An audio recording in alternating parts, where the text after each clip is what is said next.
온도가 딱 적당한 집에서 공부를 하는 거와 햇빛이 들어오지 않고 되게 습하고 여름엔 덥고 겨울엔 추운 터에서 공부하는 것과는 다르잖아요. 우리는 그런 장소를 가지고 명당과 흉당이라고 하는데,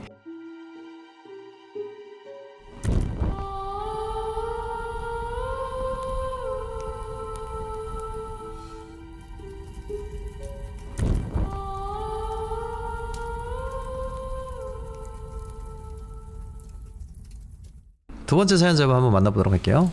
여보세요? 네, 여보세요? 네, 안녕하세요. 네, 안녕하세요. 네, 반갑습니다. 긴장해가지고 지금. 긴장 안 하셔도 돼요. 할 때마다 긴장이 돼가지고. 아유, 무슨 또 그래요. 뭐 아무튼 저번에도 이제 얘기했던 거 좀 신선한 썰을 얘기하셨는데, 맞아요. 이번에는 어떤 이야기를 해줄지 귀추가 주목이 되긴 해요. 혹시 뭐 어떤 내용에 대한 이야기 하실 거예요? 앞에 시원님이 터 이야기를 하셨는데, 네. 저도 어쩌다 보니 터 이야기를 가지고 왔네요. 좋습니다. 저희 혹시 준비되셨나요? 네네. 네, 좋습니다. 그러면 저희가 한번 들어볼 테니까 바로 시작해 주세요. 큐! 액션!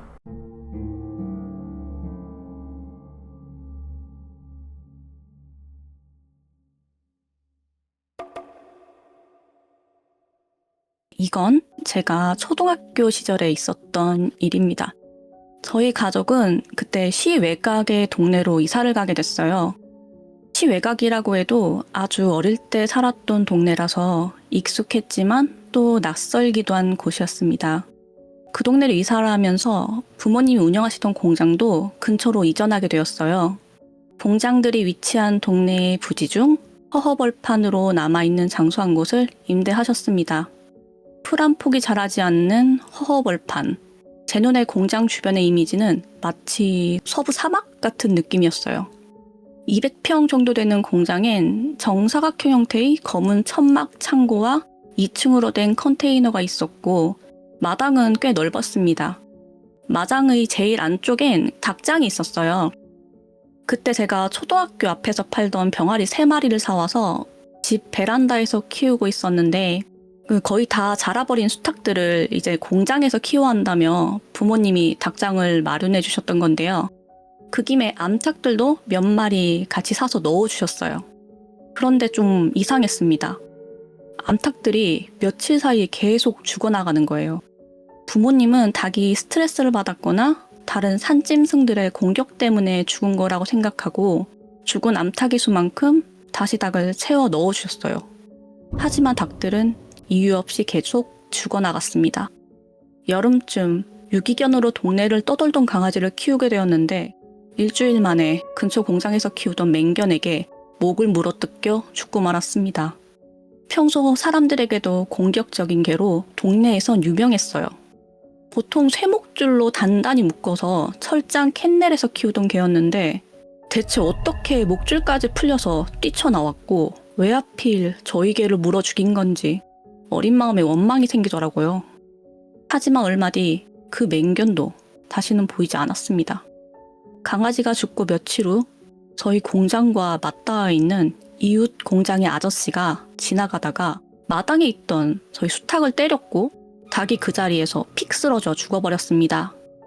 창고에서 그 장면을 목격한 엄마가 달려나가 사장님, 이게 되게 무슨 일이에요? 라고 하니까 그 아저씨는 담담하게 닭이 사람을 공격했다고 말을 했대요. 하지만 엄마는 그 말을 믿지 않으셨죠.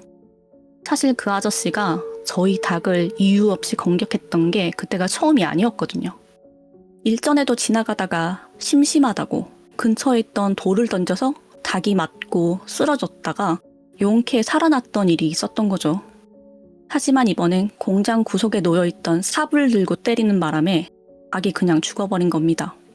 엄마는 사장님 이게 대체 몇 번째예요? 라고 되물었는데 그 아저씨는 그냥 닭이 있길래 살짝 쳤는데 그렇게 된 거라고 말을 했대요. 고의가 아니라고요. 엄마는 화가 나고 어이가 없긴 했지만 이웃 공장 사람이고 한 손에 삽까지 들고 있던 상태라서 괜히 자극하지 말자고 생각하고 죽은 닭의 시체를 옮기려고 하셨대요. 그 아저씨는 엄마 옆으로 오더니 죽은 닭을 내려다보며 그 시체를 탐냈다고 해요. 아니 정확히 말하자면 그 고기를 탐냈다고 해요. 그것도 죽어서 그렇지 삶아 먹으면 다 똑같다라고 말을 하면서요. 엄마는 애써 그 말을 무시하고 닭을 들고 옮겨 공장 한쪽에 묻어주었다고 했습니다. 얼마 뒤 남동생은 학원에서 여름방학 합숙을 가고 집에 혼자 있기 싫었던 저는 새벽부터 부모님을 따라서 공장에 갔습니다. 공장에 도착했을 때 옆 공장이 너무 소란스러웠어요. 부모님도 저보고 강아지랑 놀곤 옆 공장 쪽으로 다급하게 달려가셨죠. 곧이어 119가 오고 경찰이 오고 그 소란함 속에서 저는 강아지를 품에 안고 그것을 바라보다가 호기심을 이기지 못하고 옆 공장으로 바로 옮겼습니다. 몹시 소란한 상황에서 어린아이를 신경 쓸 어른은 없었고 저는 별다른 제지 없이 공장 안으로 들어갈 수 있었어요. 그 와중에 무언가 하얀 천에 덮여서 다급하게 실려나가는 것도 봤어요. 소란스러운 어른들 틈바구니에서 몰래 들여다본 공장의 모습은 다소 이상했습니다. 소음을 내며 실을 감고 있어야 할 기계는 멈춰 있었고 기계와 바닥엔 검붉은 물 같은 것들이 잔뜩 흘러내려 있었습니다. 처음엔 그게 뭔지 몰랐는데 곧 그것이 사람의 피였다는 걸 알게 됐어요. 저희 닭을 때려 죽였던 그 아저씨가 죽은 거예요. 실공장을 운영하던 그 아저씨는 전날 밤 공장에 혼자 남아서 일을 했다고 합니다. 그러다가 실을 감는 기계에 몸이 걸려서 말려 들어가 버린 것이라고 했어요.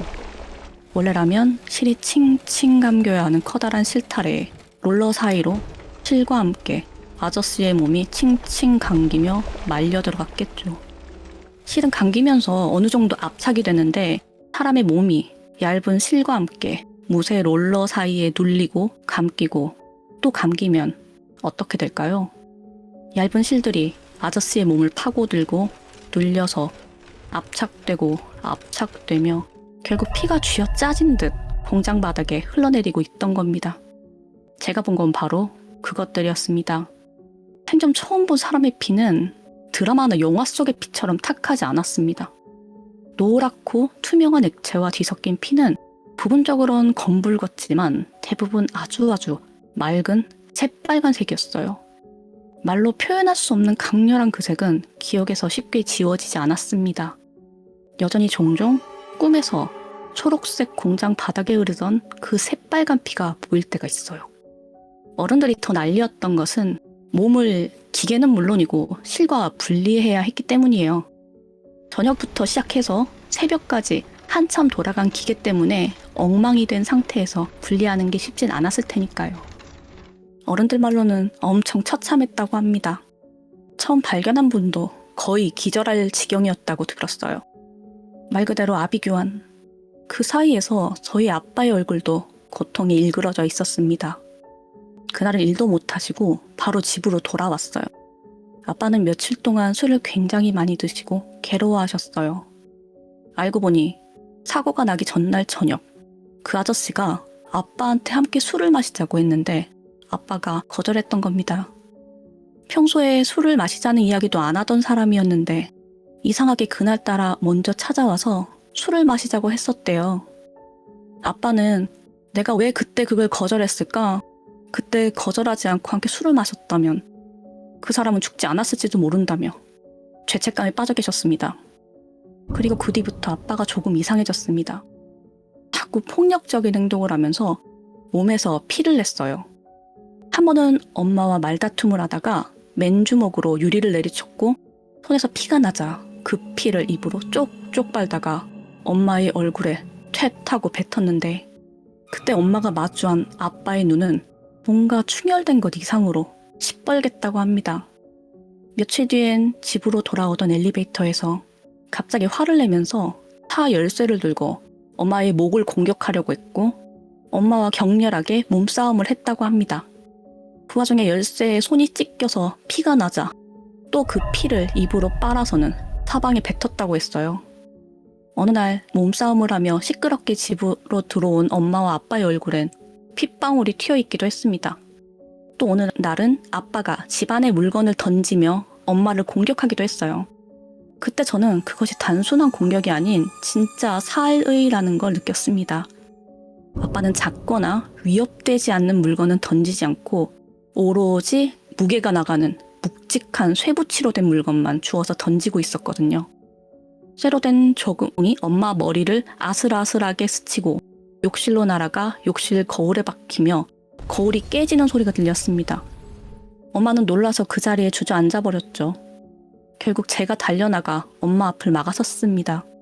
아빠는 빨갛게 충혈되고 부릅뜬 눈으로 저를 빤히 쳐다보다가 씩씩거리고 거칠게 숨을 몰아쉬더니 혼자 비틀거리며 안방으로 들어가셨어요. 잠깐의 욕설이 들리는가 싶더니 곧 침대에 대자로 누워 코를 골며 잠이 들었습니다.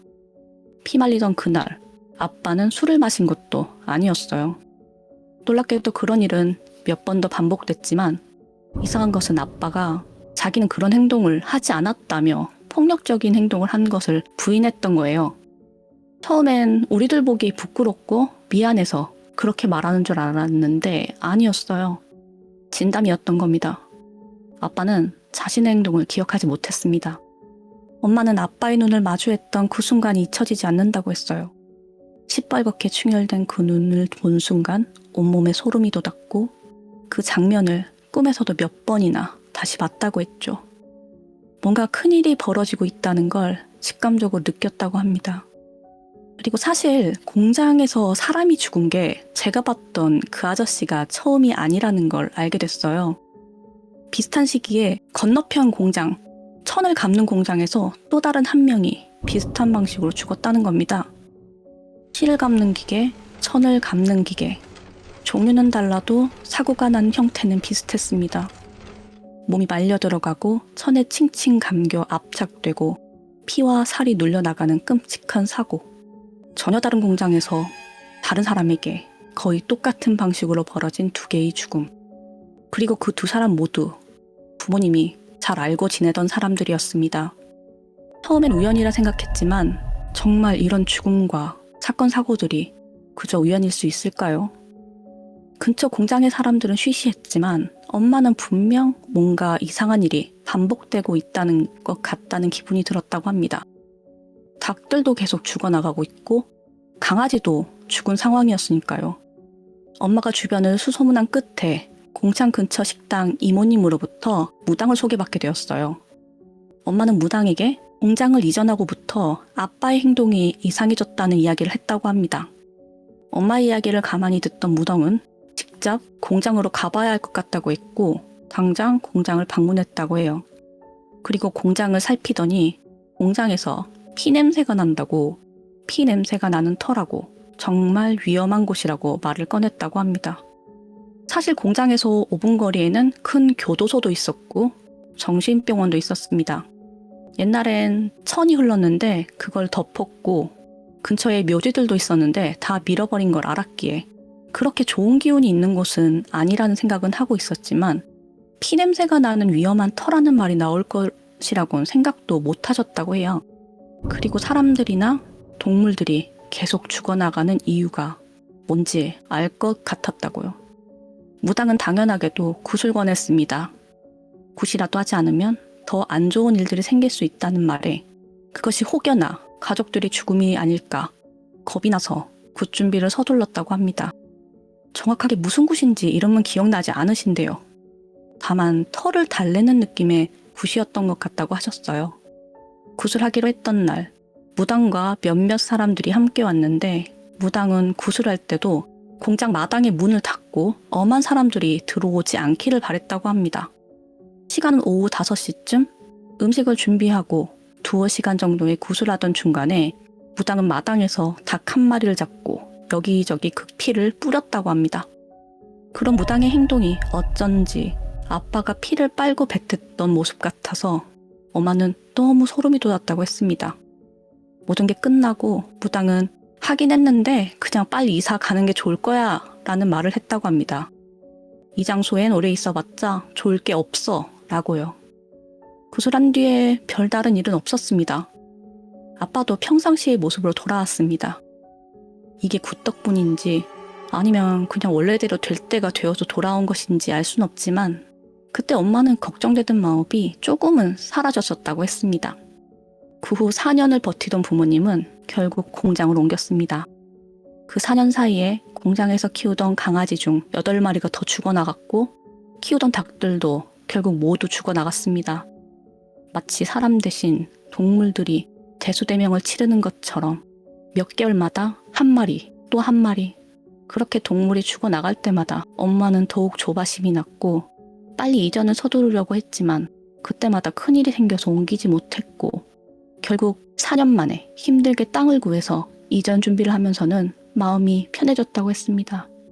다행히 동물이 죽어나가는 것 빼고 부모님이 나 남동생에겐 아무 일도 없었고 저에게는 작은 사건이 하나 있긴 했지만 그다지 큰 병고는 아니었습니다. 공장을 이전하면서 서둘러 집도 이사를 했습니다. 부모님은 그 동네를 완전히 떠나고 싶어 하셨거든요. 그리고 몇 달 뒤 부모님에게 공장을 인수한 사장님에 대한 소식을 듣게 되었습니다. 차에서 설핏 봤던 인상 좋았던 사장님, 그분이 공장의 창고에서 혼자 목을 매 돌아가셨다는 소식을요. 부모님은 묘한 죄책감에 빠져 있었지만 사실 우리가 할 수 있는 건 없었습니다. 그 후 그곳은 재개발로 인해 공장들도 하나둘 떠나고 많이 바뀌게 되었습니다. 그리고 그 자리는 지금 작은 공원이 되어 남아 있습니다. 그 땅엔 이제 아무 일도 없는 거겠죠?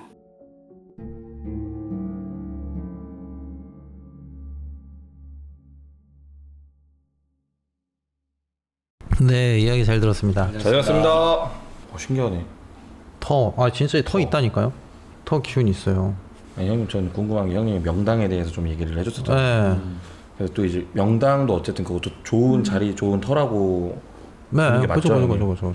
근데 이런 안 좋은 터는 그냥 간단하게 생각하면 돼요. 우리 그 터라는 거는 인간이 삶에 있어서 가장 큰 영향을 받을 수 있는 장소를 터라고 하는데 터가 있는데 우리가 햇볕이 잘 들어오고 습하지 않고 선선한 바람이 자주 들어오면서 온도가 딱 적당한 집에서 공부를 하는 거와 햇빛이 들어오지 않고 되게 습하고 여름엔 덥고 겨울엔 추운 터에서 공부하는 것과는 다르잖아요. 그죠. 우리는 그런 장소를 가지고 명당과 흉당이라고 하는데 근데 이제 지금 같은 경우에는 이제 공장이라는 곳이 들어오면 안 되는 터 자리에 들어온 것 같아요. 그래서 이제 이런 비극적인 일들이 벌어지는 것 같은데 뭐 우리 뱅진 씨가 살았을 때 네. 기억에 남는 가장 좀 난 여긴 진짜 별로였다고 생각하는 터가 있었나요?